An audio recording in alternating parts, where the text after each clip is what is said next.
ਨਨਕਾਣਾ ਸਾਹਿਬ ਵਿੱਚ ਰੁਕਨ ਪੰਜਾਬ ਅਸੈਂਬਲੀ ਮਹਿਰ ਕਾਸ਼ਫ ਰਿੰਗ ਇਲਾਹੀ ਪਢਿਆਰਾ ਵੱਲੋਂ 1000 ਤੋਂ ਵੱਧ ਮੁਸਤਹਿਕ ਅਫਰਾਦ ਨੂੰ ਰਾਸ਼ਨ ਬੈਗ ਤਕਸੀਮ ਕੀਤੇ ਗਏ। ਰਾਸ਼ਨ ਬੈਗਸ ਵਿੱਚ ਆਟਾ, ਚੀਨੀ, ਘਿਓ, ਦਾਲਾਂ ਸ਼ਾਮਿਲ। ਹੋਰ ਜਾਣਦੇ ਹਾਂ ਮੁਹੰਮਦ ਰਮਜ਼ਾਨ ਕੋਲੋਂ। ਜੀ ਰਮਜ਼ਾਨ ਦੱਸੋ।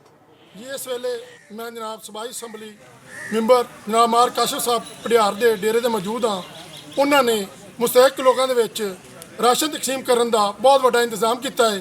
मैं उन्होंने पूछना इस हवाले ने उन्होंने की कहना है। ਅਸੀਂ ਸਾਰਾ ਜਿਹੜਾ ਨਾ ਜੀ ਮਿਲ ਕੇ ਇੱਕ ਫੰਡ ਕਰਨਾ ਹੈ ਸਾਰੇ ਸਿਸਟਮ। ਇਹ ਇਕੱਲੇ ਮੇਰੇ ਦਾ ਨਹੀਂ ਹੈ, ਮੇਰੇ ਦੋਸਤ ਵੀ ਨੇ ਇਸ ਟਾਈਮ ਗੁਰਦੁਆਰਾ ਵਗੈਰਾ ਦੇਖਣ ਗਏ ਨੇ ਤੇ ਇਹ ਅਸੀਂ ਜੀ ਇੱਥੇ ਮਾਸ਼ਾਅੱਲਾ 1100 ਰਾਸ਼ਨ ਬੈਗ ਦੀ ਤਕਸੀਮ ਜਿਹੜੀ ਹੈ ਇਹ ਉਹਦਾ ਆਖਰੀ ਮਰਹਲਾ ਤੁਹਾਡੇ ਸਾਹਮਣੇ ਜਿਹੜਾ ਚੱਲ ਰਿਹਾ। ਤਕਰੀਬਨ 18,000 ਰੁਪਏ ਦਾ ਜਿਹੜਾ ਨਾ ਜੀ ਰਾਸ਼ਨ ਹਰ ਹੱਕਦਾਰ ਨੂੰ ਜਿਹੜਾ ਜੀ ਅਸੀਂ ਦੇ ਰਹੇ ਹਾਂ।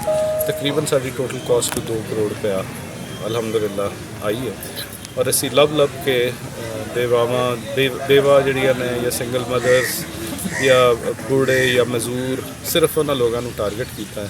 इन्हों का कहना है कि रमज़ान के मुकद्दस महीने लोगों की खिदमत करना एक बहुत बड़ा मेरे लिए एजाज़ है। जी ठीक है रमज़ान, बहुत शुक्रिया तुहाडा, तुसीं सानूं अपडेट करे।